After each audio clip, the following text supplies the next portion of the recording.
বন্ধুরা, হিজবুল্লাহ বর্তমান পৃথিবীর বিচ্ছিন্নতাবাদী সংগঠন হিসেবে সবচেয়ে শক্তিশালী সামরিক সংগঠন, যাদের কাছে একটি পূর্ণাঙ্গ সামরিক বাহিনী সক্ষমতার সকল কিছুই রয়েছে।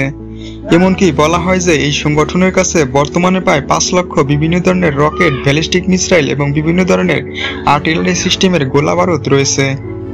সামরিকভাবে আজকে হিজবুল্লাহকে আমরা যতটা শক্তিশালী দেখি, আজ থেকে 40 বছর পূর্বে কিন্তু অবস্থা এরকম ছিল না। ওই সময় ইসরায়েলের আগ্রাসন লেবাননের ভেতরে শুরু হয়ে গিয়েছিল। লেবাননের দক্ষিণ সীমান্ত আইডিএফ দখল করে রেখেছিল এবং শুধু সময়ের ব্যাপার ছিল লেবাননের রাজধানী বৈরুত দখল করা। এমন একটি কঠিন সময়ে কোনো ধরনের অস্ত্রশস্ত্র ছাড়াই মোটামুটি কিছু অ্যাসল্ট রাইফেল এবং কিছু মেশিন গান নিয়ে প্রতিষ্ঠিত হয় হিজবুল্লাহ। শুরু করে ইসরায়েলের সুসজ্জিত আধুনিক আইডিএফ এর বিরুদ্ধে যুদ্ধ। মাত্র 6 থেকে 7 বছরের মধ্যে যুদ্ধ করে ইসরায়েলকে সম্পূর্ণভাবে লেবানন থেকে বিতাড়িত করে। তখন থেকেই কিন্তু তাদের উত্থান শুরু। সাইবার ওয়ার থেকে শুরু করে গুপ্তচর বৃত্তি, এমনকি যুদ্ধক্ষেত্রে বিভিন্ন জায়গায় বিভিন্ন স্তরে যুদ্ধ করার জন্য আলাদা আলাদা ব্রিগেড এবং কোম্পানি রয়েছে। বিভিন্ন সেক্টরে বিভক্ত হিজবুল্লাহর সামরিক সদস্য সংখ্যা প্রায় 1,20,000, যেটা লেবাননের যে মূল সরকারি বাহিনী রয়েছে তার থেকে প্রায় 5 গুণ বেশি। এখানে আপনাদের সুবিধার্থে বলে রাখা ভালো যে লেবাননের বর্তমান সরকার রয়েছে, এই সরকার সবসময় কিন্তু আমেরিকা এবং ইরানের সঙ্গে করে চলে। তাদের বিরুদ্ধে তারা কখনোই যুদ্ধে যায় না। যদিও লেবাননের সরকারকে উৎখাত করে একসময় ইসরায়েলের আইডিএফ লেবানন দখল করেছিল।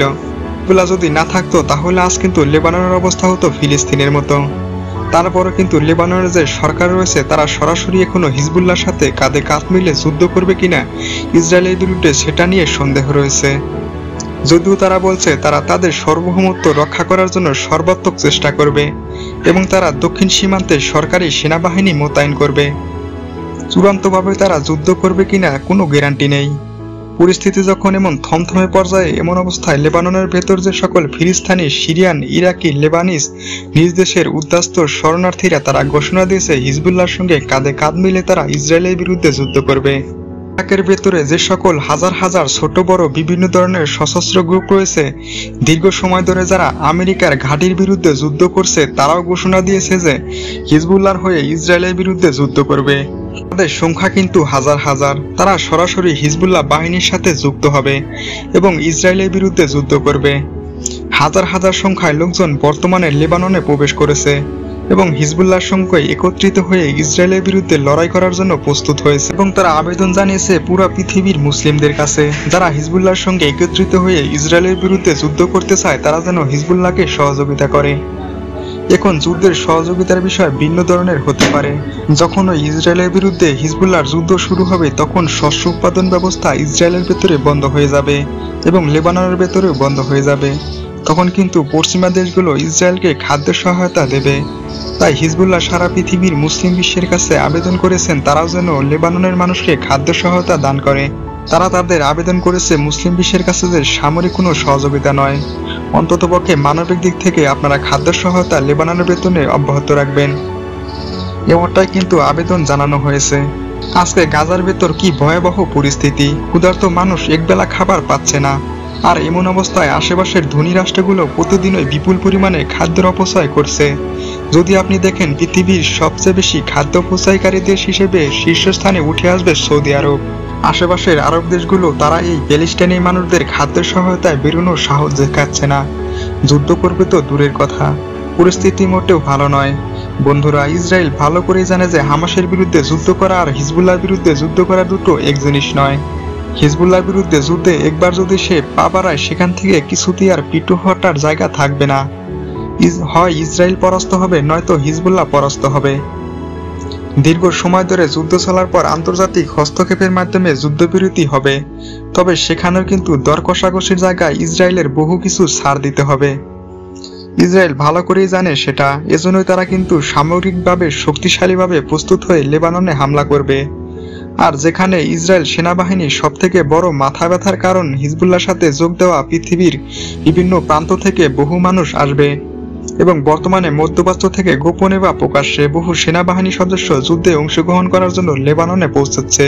আর ইসরায়েলের বিষয়টা একেবারেই ভিন্ন। ইসরায়েলের ভেতরে কিন্তু এখন নাগরিকরা যুদ্ধে যেতে চাচ্ছে না, এমনকি তারা দেশ থেকে পালিয়ে বিদেশে চলে যাচ্ছে একমাত্র হিজবুল্লাহর ভয়ে। একটা সময় কিন্তু আমরা দেখেছিলাম যে আমাদের প্রতিবেশী দেশ ভারতের জনগণ বিপুল সংখ্যায় নাকি ইসরায়েলের পক্ষ হয়ে হামাসের বিরুদ্ধে লড়াই করার জন্য আবেদন করেছে।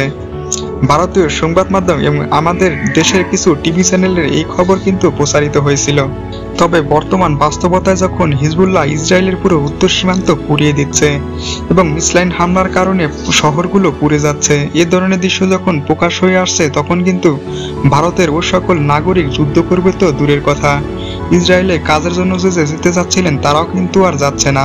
ইসরায়েলের কৃষিকাজের জন্য প্রচুর লোক দরকার, এটা ভারত থেকে নেওয়ার কথা ছিল, কিন্তু ভারতীয় নাগরিকরা এখন ইসরায়েলে কাজের জন্য যেতে চাচ্ছে না। পরিস্থিতির গভীরতা বুঝতে পেরে নেতানিয়াহু বাধ্য হয়ে নতুন একটা সিদ্ধান্ত নিয়েছেন। ইসরায়েলের বর্তমান নিয়ম অনুসারে যাদের বয়স পেরিয়ে গেছে সেনাবাহিনীতে যুক্ত হওয়ার, তাদের বয়স বাড়ানো হবে 2 বছর। তাই যাদের বয়স 2 বছর আগে পেরিয়ে গেছে তারাও এখন সেনাবাহিনীর চাকরি করতে পারবে এবং যাদের বয়স 20 থেকে 25 বছরের মধ্যে তারা সেনাবাহিনীর প্রশিক্ষণ নেওয়া বাধ্যতামূলক করেছে। এই সিদ্ধান্তে ইসরায়েলের বিরুদ্ধে বড় ধরনের গৃহযুদ্ধের আশঙ্কা তৈরি হতে পারে। ইসরায়েলের অনেক সম্প্রদায় রয়েছে যারা কোনোভাবেই যুদ্ধে যেতে চায় না। তারা বলছে যে দরকার পড়লে তারা ইসরায়েল ছেড়ে চলে যাবে, তারপরও যুদ্ধে জড়াবে না। এখন দেখার বিষয় চূড়ান্তভাবে নেতানিয়াহু প্রশাসন আসলে কতটুকু মোকাবেলা করতে পারে, যুদ্ধের পরিস্থিতি কোথায় যেয়ে থামে। এই ধারাবাহিকভাবে অত্যন্ত গুরুত্বপূর্ণ রিপোর্টগুলি যখনই আসবে তখনই আপনাদের কাছে জানাতে চেষ্টা করব।